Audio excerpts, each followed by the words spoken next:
810 Go ahead. 429 26. Let me make sure I'm giving you the right number.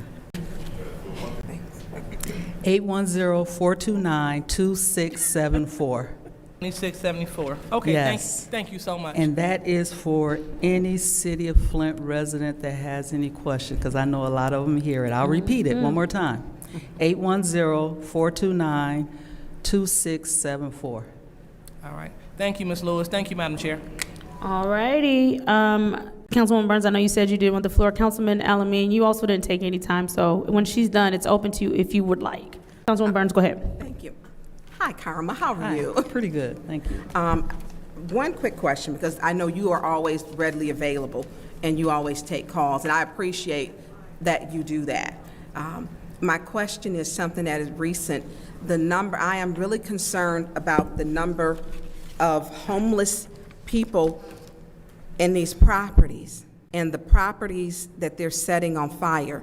Is there someone who is going around checking them? Because what I have learned with the ladies with the Color of Law Coalition, literally picking up a homeless man, Tanya Jones gave her boots off her feet to a young lady, which I learned when they don't have shoes on, mostly those women are trafficked.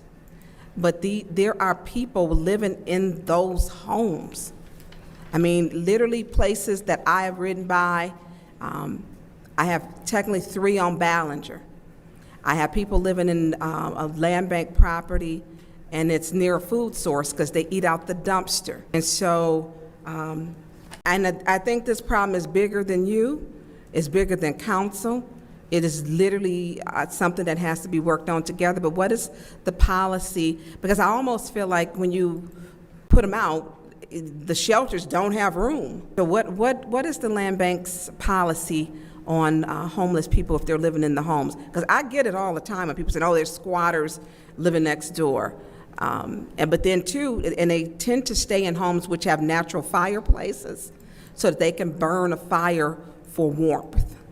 So what is the land bank's policy on that? When I started working at the land, before I started working at the land bank, I knew squatters was a problem, but once I started working there, I realized it's a bigger problem than I imagined. And people, what we are trying not to do is make this, homelessness is not a crime. Right. And we've connected with the resources. I have connected with the resources that are out there in order to get these resources to people.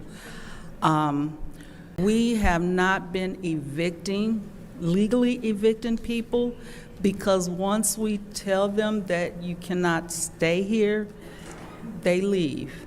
Whether or not they go to a different land bank property, that we think that is really what's happening. They leave for one property and go to another. We've been working with GHS to get people help. So that's where we are right now. So it is a big problem in the majority of these properties. We went, and the ladies have been going back feeding the homeless, which they're living, and literally they come out from places you don't even, it is unimaginable. It is a bigger problem than I ever thought. It's heartbreaking. And then when people live, their food source is a dumpster. And so I will follow up with you, but that's, and it's hard when I get a resident say, well, they're squatters, and I know the shelters are full, that they are not taking people. And then I had a conversation Friday, which was, hey, we will take the women and we'll take the children, but the men are kind of going to have to be on their own. And that's what I was told. If they're out there, and it's cold. And so I will follow up with you, and we'll have a conversation, because the city needs to work with the land bank to develop a plan. We've got almost 400 churches here to request the churches to open up their doors. You got to have the heat on anyways, to open their doors to allow them to come in. If we get one church for one day a week, that's only 7 churches, and if we can get volunteers. But our homeless problem is huge, and a lot of them, they know their land bank properties. And that was just my concern.